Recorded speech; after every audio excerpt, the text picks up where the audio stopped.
Hello नमस्कार, स्वागत है आप साइंस की most important one linear series में, जिसमें कल में हम लोगों ने 20 क्वेश्चन डिस्कस किए थे एंड आज फिर हम लोग रैपिड फायर 20 क्वेश्चंस को डिस्कस करेंगे। ठीक है, और जैसा कि मैंने आप लोगों से पहले भी कहा है कि ये 20 क्वेश्चंस की जो सीरीज़ हमने चलाई है, ये क्वेश्चंस आपको देखने में भले छोटे लगते हों या फिर लगता हो कि ऐसे क्वेश्चंस पूछे जाते हैं क्या, लेकिन सच बात तो ये है कि जब आप अपने एग्ज़ाम दे करके आएंगे ना, तब इस सीरीज़ से कनेक्ट कर पाएंगे कि कितनी ज़्यादा इसमें आपको बेसिक से चीज़ें पढ़ाई गई थी जो डायरेक्ट एज इट इज़ उठ के आपके क्वेश्चन में आएंगे।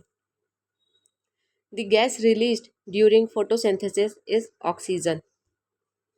The vital element required for thyroid hormone production is iodine.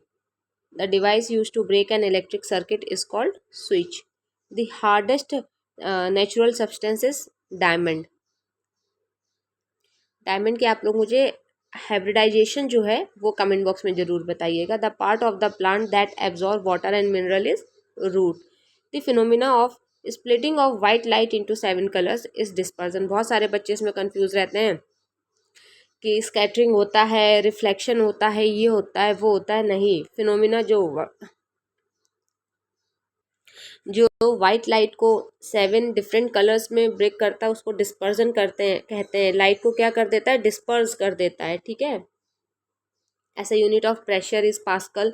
The process by which water from leaves is lost in the form of vapour, इसको हम लोग ट्रांसपिरेशन कहते हैं। Largest organ of human body is skin. Largest gland कल हम लोगों ने पढ़ा था, आप लोग मुझे कमेंट बॉक्स में बताएंगे। Disease caused by mosquito bite and affecting liver is jaundice. The substance used in fluorescent lamp is mercury. The force that keep us on the earth is gravity. नहीं तो हम लोग भी मून पे gravity तो नहीं है, हवा में उड़ते हैं।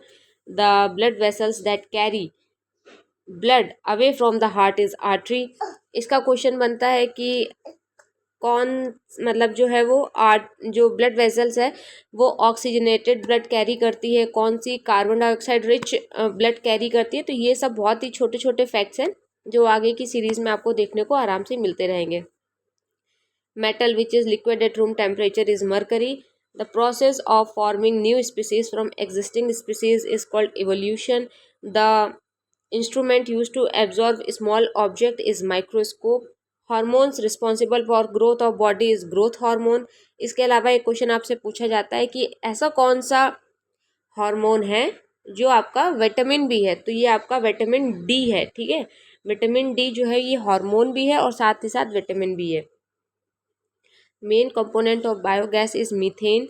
Property of a material by virtue of which it can be drawn into wire is ductility. Ductility के बेस्ट एग्जांपल आपको गोल्ड देखने को मिलता है। ठीक है, ये मैंने आप लोगों को जो मेटल और नॉन मेटल की एक थ्योरी क्लास कराई है ना, उसमें इन चीज़ों को बहुत ही डिटेल में एक्सप्लेन किया है। The machine that convert electrical energy into mechanical energy is electric motor. इसके अलावा आपको फोटोसिंथेसिस का जो पहला हमारा क्वेश्चन था, इससे रिलेटेड आपसे पूछ लिया जाता है कि फोटोसिंथेसिस के प्रोसेस में जो लाइट एनर्जी है वो कौन सी एनर्जी में कन्वर्ट होती है। तो बच्चों, जो लाइट एनर्जी है ना वो आपकी केमिकल एनर्जी में कन्वर्ट होती है। इसके अलावा आपका जो आयोडीन है, अगर आयोडीन से रिलेटेड मैं आपको कुछ फैक्ट बताऊं तो आयोडीन आपका नॉन मेटल होता है और नॉन मेटल की जो प्रॉपर्टी होती है वो नॉन लस्टर्स होती है, यानी कि वो शाइनी नहीं होती है, वो ब्रिटल होती है। लेकिन आयोडीन जो है वो एकमात्र ऐसा नॉन मेटल है जिसके अंदर क्या देखने को आपको मिलती है? चमक, यानी कि शाइनिंग देखने को मिलती है। ठीक है, और इलेक्ट्रिक सर्किट, इलेक्ट्रिक करंट की यहाँ पर बात की गई है। इसके अलावा अभी मैंने आप लोगों से डायमंड का हाइब्रिडाइजेशन पूछा था, इसी के साथ में आपसे ये भी पूछ लिया जाता है कि जो डायमंड है ये आपका 3D है या फिर 2D है। और डायमंड एंड ग्रेफाइट को लेकर के एक्सेप्शन केस बनता है आपका नॉन मेटल से। ठीक है, इसके अलावा डिस्पर्जन, स्कैटरिंग और रिफ्लेक्शन, ये अभी मैंने आपको बताया कि जो स्प्लिटिंग ऑफ वाइट लाइट होती है इंटू 7 कलर्स, ये आपका डिस्पर्जन कहलाता है, लाइट डिस्पर्स कर जाती है। इसके अलावा अगर विवग्योर की बात कर लें तो विवग्योर में आपका हाईएस्ट वेवलेंथ से क्वेश्चन बन के आता है। क्वेश्चन बनता है कि आपको जो सनराइज और सनसेट से पहले जो रेडनेस होती है वो क्यों दिखाई पड़ती है। तो ठीक है, ये सारी छोटी छोटी चीज़ें हैं जो आपको आगे क्वेश्चंस में देखने को आराम से मिलती रहेंगी, इसके आप बिल्कुल टेंशन ना लें, बस आपको ये सीरीज़ फॉलो करनी है। और अगर अभी तक आप लोगों ने साइंस में कुछ भी नहीं पढ़ा है ना, तो नो डाउट कि यूट्यूब पे बहुत बड़े बड़े प्लेटफॉर्म है जहाँ से आप पढ़ सकते हैं, लेकिन अगर उनके साथ में आप इस सीरीज़ को भी कंटिन्यू करेंगे तो यकीन मानिए आपको बहुत ही ज़्यादा आपके यूपी टेट साइंस में प्रॉफिट होने वाला है। ठीक है, इसी के साथ अगर आपको वीडियो अच्छा लगा हो तो प्लीज़ वीडियो को लाइक शेयर एंड सब्सक्राइब जरूर करें। मिलते हैं नेक्स्ट क्लास में। Thank you, have a great day.